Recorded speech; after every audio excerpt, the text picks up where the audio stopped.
நாடக கலைஞருடன் சென்ற மனைவி 4 ஆண்டுகளாக தனிமையில் உல்லாசம். நடுரோட்டில் வெட்டி சாய்த்த கணவர் குலை நடுங்க வைக்கும் அதிர்ச்சிகரமான சம்பவம். நமது சேனல்ல பார்த்தீங்கன்னா, தினமும் பல்வேறு விதமான கிரைம் தொடர்பான நியூஸ்கள உடனுக்குடன் பதிவேற்றம் பண்ணிட்டு வரோம்.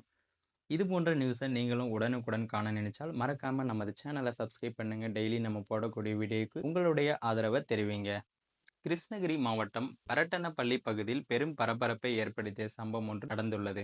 அந்த பகுதியைச் சேர்ந்த நாடக கலைஞர் வெங்கடேசன். இவருக்கு 44 வயதாகுது. அவருக்கும் அதே பகுதியைச் சேர்ந்த நரசிம்மாவின் மனைவிக்கும் கடந்த 4 ஆண்டுகளா பார்த்தீங்கன்னா, திருமணத்திற்கு மாறான உறவு இருந்து வந்ததாக கூறப்படுகிறது. இருவரும் தனிமையில் சந்தித்து அடிக்கடி உல்லாசமாகவும் இருந்து வந்திருக்காங்க.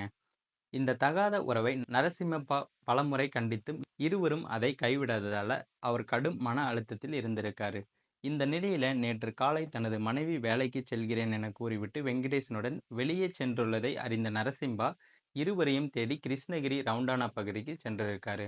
அங்கு வெங்கடேசனை பார்த்ததும் இருசக்கர வாகனத்தில் பின்தொடர்ந்து சென்று கூறிய ஆயுதத்தை எடுத்து வெங்கடேசன் முகம் மற்றும் கழுத்து பகுதியில் வெட்டியதால் வெங்கடேசன் ரத்த வெள்ளத்தில் பலத்த காயங்களுடன் உயிருக்கு போராடினார். சம்பவத்தை பார்த்த பொதுமக்கள் அதிர்ச்சி அடைந்து போலீசாருக்கு உடனடியாக தகவலும் தெரிவிச்சிருக்காங்க.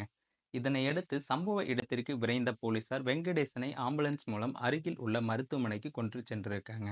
ஆனால் அவர் ஏற்கனவே உயிரிழந்து விட்டதாகவும் மருத்துவர்கள் சொல்லியிருக்காங்க. இதையடுத்து அவரது உடல் பிரேத பரிசோதனைக்காக அனுப்பி வைக்கப்பட்டு கொலை செய்த நரசிம்பாவை போலீசார் கைது செய்து வழக்கு பதிவு செய்து விசாரணை மேற்கொண்டு வராங்க. இந்த சம்பவம் பார்த்தீங்கன்னா அப்பகுதி மக்களிடையே மிகவும் பரபரப்பை ஏற்படுத்தியிருக்கு. மேலும் இது போன்ற வீடியோக்களை உடனுக்குடன் காண மறக்காம நமது சேனலை சப்ஸ்கிரைப் பண்ணுங்க. நம்ம போடக்கூடிய வீடியோ பிடிச்சிருந்த வீடியோவுக்கு ஒரு லைக் பண்ணுங்க.